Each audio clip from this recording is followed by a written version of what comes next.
Buenas, profesor y compañeros. En este caso me corresponde a mí analizar la obra de George Duby, titulado El tiempo de las catedrales, el arte y la sociedad,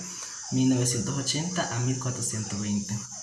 Así también indicar de modo introductorio que esta obra se centró en la historia medieval, lo cual dentro de ella se puede destacar temas como el arte, la sociedad, la economía, la religiosidad, la intelectualidad, la ideología, el parentesco y la cultura. Por lo que a partir de estos elementos antes mencionados, se puede decir que esta obra de cierta manera se encontró ligado a una visión de la historia global, como así también de la historia de las mentalidades, básicamente analizando el utillaje mental, vocabularios, lugares comunes, cuadros lógicos, etc., el cual según Dubin se dio una autonomía a estas estructuras mentales. Además, cabe señalar que esta obra fue reescrita y reeditada en 1976, por lo que a través de esto se refleja Dubin en esa especialización, particularmente en el siglo X, XI y XII de la Europa occidental, en la que estuvo asociado con la Escuela de los Anales, fundada por Mablos y Lucien Febvre, en el cual ésta promulgó la nueva historia. De hecho, de aquí se recogió la mejor tradición del pensamiento francés. Además, para ampliar esta explicación, es relevante señalar que esta obra temprana ya estaba presente la sensibilidad de George Duby para captar los grandes conjuntos, las líneas esenciales de una evolución, los momentos liberadores de tendencias, los préstamos, las adaptaciones, las permanencias. También se puede ver que este libro pareció ya sutilmente trabajado la intimidad entre lo material y lo espiritual. Ahora bien, cabe señalar también que esta obra se encuentra dividida en 3 distintos periodos y por capítulo, puesto que la obra está basada desde a partir de 1980 a 1420. Por ende, el primer capítulo nos habla del monasterio, que va desde 1980 a 1130. La segunda parte se enfoca en las catedrales, que se comprende desde el periodo de 1130 a 1280. Y por último, la tercera parte, que si bien consistió en la explicación del palacio, comprendido desde el periodo de 1280 a 1420. Como parte de este análisis, también se tomará en cuenta los materiales de lectura obligatoria como para dar una complementación a la obra a analizar.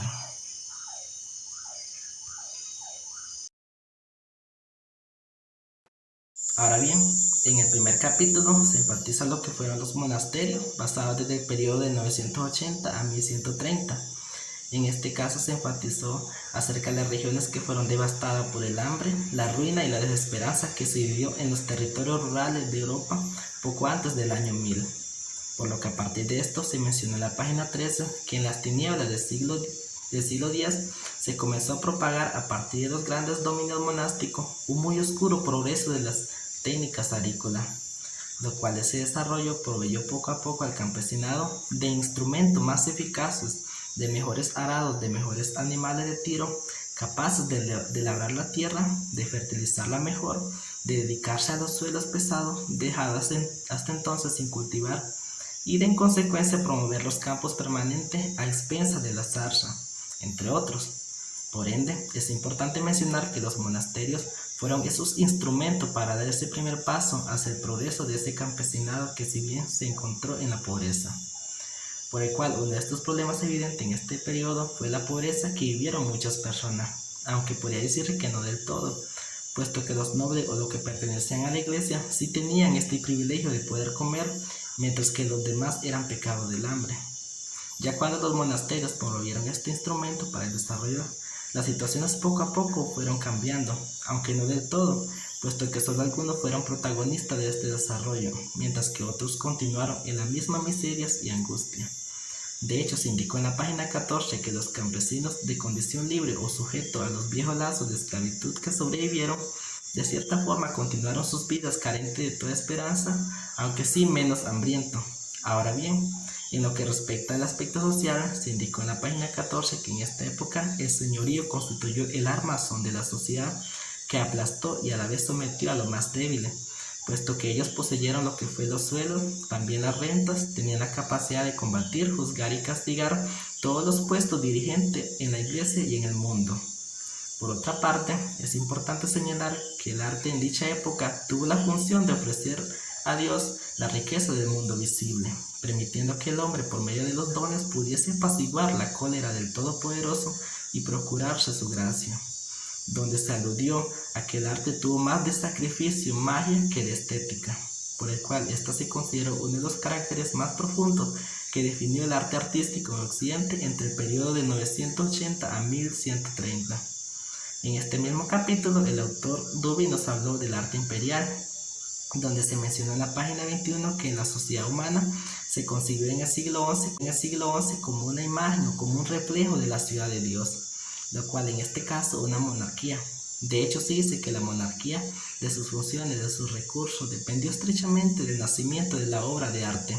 Sus obras más importantes y resplandecientes, aquellas que sirven de punto de referencia. En lo que respecta a los feudales, el autor hace referencia acerca del rey, que si bien podría decir que ésta representó la unidad de la sociedad humana, aunque de hecho había una división entre clérigos, monjes laicos, esclavos libres, etc. No obstante, se hace referencia en la página 47 que la élite de la iglesia presentó al pueblo de Dios como homogéneo, o sea, fundamentado en institución monárquica, la estabilidad e inmutabilidad. Por otra parte, también se mencionó en este mismo capítulo, en la página 53, que el poder de los reyes en la Alta Edad Media no se ejercía en principio sobre lo que en este mundo perteneció a Dios, es decir, los santuarios, y sobre los hombres encargados de su servicio. Por lo que además añadió que los soberanos protegían a la iglesia, en la que tenía reparos en explotarlas de manera demasiado visible. Asimismo, se indicó que los obispos y los grandes monasterios recibió de sus manos cartas de privilegio por la que prohibía a los agentes de la autoridad pública el cobro de las cargas en el dominio de estos establecimientos religiosos y de militarizar a sus hombres. En cuanto a este primer capítulo también es importante señalar que en el arte del siglo XI de cierta forma ignoró a la mujer, puesto que el arte no las incluyó, en donde tampoco existió figuras de santa, sino que se trató más bien de ídolos de oro con los ojos de avispa que se encontró instalado a la entrada de las tinieblas, a las que nadie osaba lanzarle una mirada.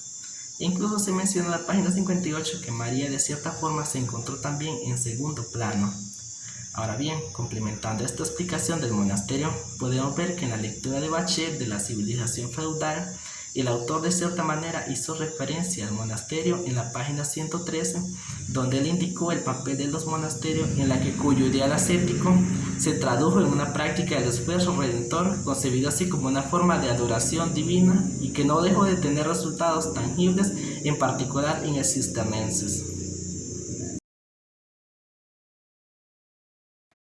En lo que compete al capítulo 2, en este caso se nos mencionó básicamente la catedral durante el periodo que va desde 1130 a 1280, lo cual en este apartado, según Dubin señala en la página 123, que la catedral se consideró la casa del obispo y por lo tanto fue la iglesia de la ciudad. Asimismo también se indicó que el arte de las catedrales representó ante todo en Europa el renacimiento de las ciudades,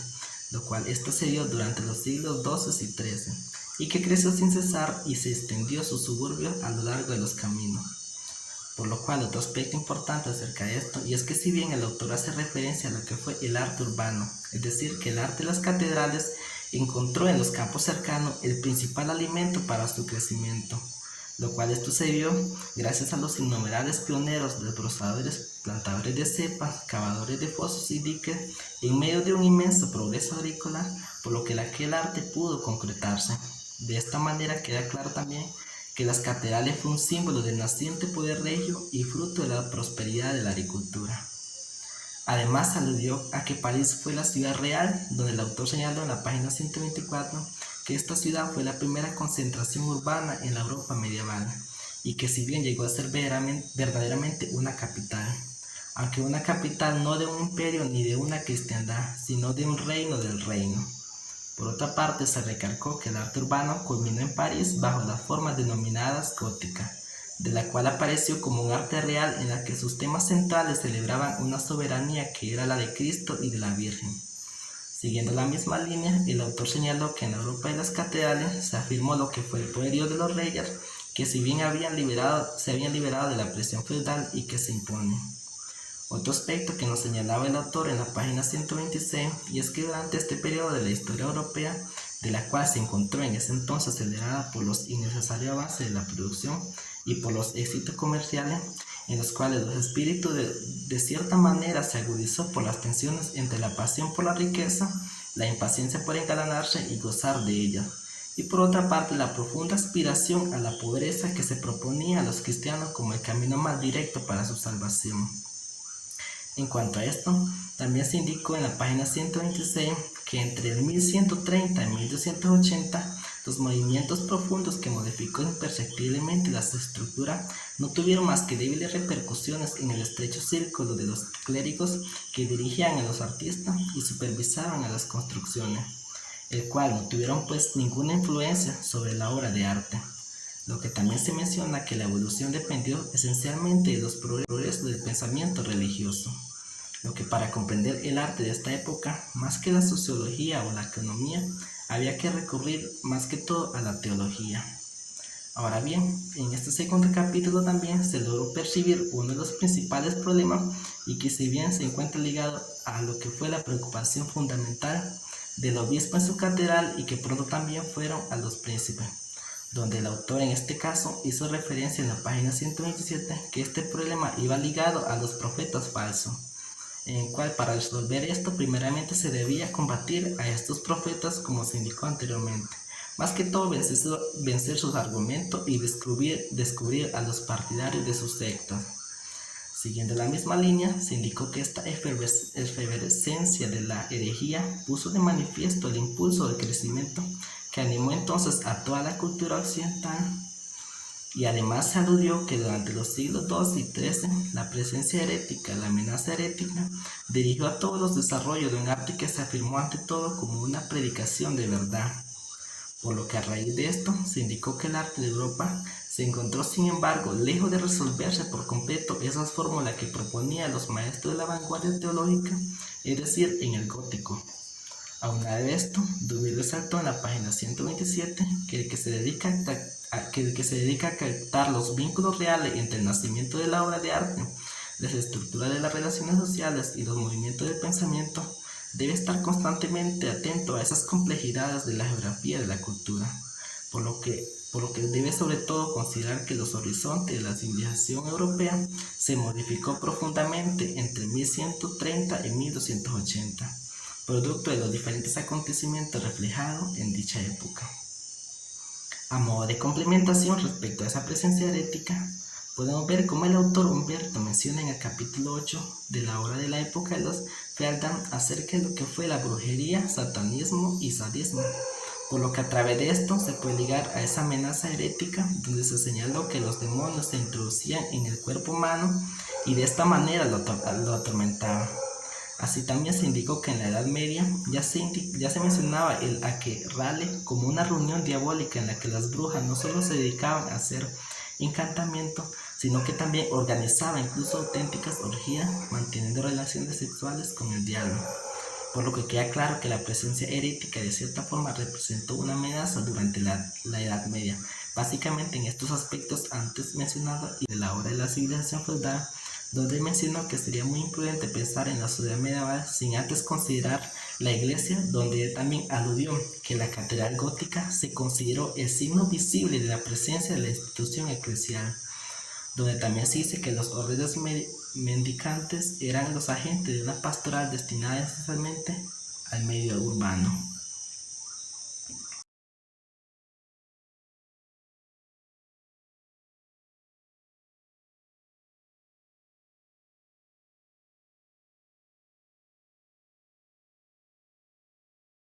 Por otra parte, el autor Duby hace referencia en el capítulo 3 lo que fue el palacio, señalando el periodo que va desde 1280 a 1420, lo cual en este caso se resaltó en la página 241, que durante el siglo XIV se manifestó y se agudizó los índices de una retracción en el cuerpo de la cristiandad occidental, lo cual el ansia de crecimiento siguió siendo igualmente poderosa, obsesiva, y constituyó el nervio de la política de la iglesia y del comportamiento de todos los caballeros, por lo que se indica que ésta siguió inclinado lentamente hacia el terreno del mito y de la nostalgia. Siguiendo la misma línea, se hizo alusión a lo que fue los hombres nuevos, lo cual dentro de este apartado se menciona en la página 246 que desde la conversión de Europa al cristianismo hasta fines del siglo 13. Las grandes obras de arte de un arte sólido que atravesó las épocas y cuyos vestigios puede aún hoy observarse a nuestro alrededor, nació básicamente de la participación de un medio social homogéneo cuyos miembros compartieron la misma concepción y de la misma formación intelectual. En todo caso, este era un grupo restringido, el de las altas dignidades de la Iglesia. Estos pocos hombres formados en las mismas escuelas habían sido los creadores del arte litúrgico y los responsables de su unidad. Pero después de 1280, el cuerpo social en cuyo seno se situó la creación del gran arte se amplió considerablemente, por lo que se hace también más móvil y por lo tanto más complejo, extendiéndose en zonas culturales diversas. Por otra parte, el autor hace referencia en la página 258 que para poner en evidencia un último efecto de las transformaciones del entramado social, en el cual en los centros en que se creaba entonces el gran arte, en lo que eran los conventos, en los cortes, en las grandes comunas urbanas, por lo que los nuevos rasgos que definieron la estética del siglo XIV eran consecuencia de la decisiva importancia de las decisiones individuales iniciales. Otro aspecto para señalar se debió a que los artistas del siglo XIV fueron todos o casi todos laicos, pero sus predecesores en el siglo XIII y en el siglo XII lo fueron también en su mayoría, el cual estaban organizados en gremios muy poderosos y muy especializados. Siguiendo la misma línea, se indicó en la página 278 que en 1400 París de cierta manera se mostró como en el sitio más propicio para llevar a cabo la síntesis estilística que se había ido preparando durante todo el Tercero en los círculos de los grandes príncipes de Europa. Por otro lado, el autor Dubin hizo alusión en la página 283 acerca de lo que fue la imitación de Cristo, el cual dentro de este apartado también se indicó que el modernismo del siglo XIV recibió en gran parte de esa renovación de las actitudes religiosas en la forma moderna de la devoción, en las que culminó la gran conversión del cristianismo medieval. Después de un largo camino, cuyas etapas preliminares se situó en el siglo XI con los primeros malestares heréticos y que llegó bruscamente a su término con la predicación de Francisco de Asís. La religión cristiana, según dejó de identificarse con los ritos y con los sacerdotes, el cual en el siglo XIV tiende a atraerse a la excepción de las masas. Además, es pertinente mencionar que el autor en cierta medida nos habló de lo que fue la posesión del mundo, lo cual a través de esta explicación, él mencionó que el pensamiento de los laicos de aquella época no podía comprenderse las ideas abstractas sino era por medio de la alegoría, por lo que las figuras alegóricas vuelan con su lúgubre corte, los poemas didácticos del siglo XIV, en la que aparecían todas las escenas actuadas que básicamente pretendió transmitir la santa y llevan sus mismas vestimentas. Ocupó todo un sector de pintura profana. En la sala del Consejo de Siena, el mal gobierno apareció con los rasgos de un príncipe del mal. La política fue independiente de la liturgia, donde también se aludió a que un pueblo entero trabajó en paz para conquistar riquezas justificadas. Este trabajo minuciosamente descrito acumuló en efecto los bienes necesarios para que se lograra la seguridad y para que el pueblo pudiera avanzar en la justicia. Sin embargo, el esfuerzo vulgar del campesino y de los mercaderes culminó en las diversidades de la nobleza, en actividades gratuitas, en el enjambre de doncellas bailando, en la cabalgata cortesana de la casa del halcón. Pero lo que finalmente surgió de esta alegoría cívica del poder es una de las magníficas representaciones de la naturaleza sensible, en la que se trató del primer paisaje verdaderamente pintado en Occidente.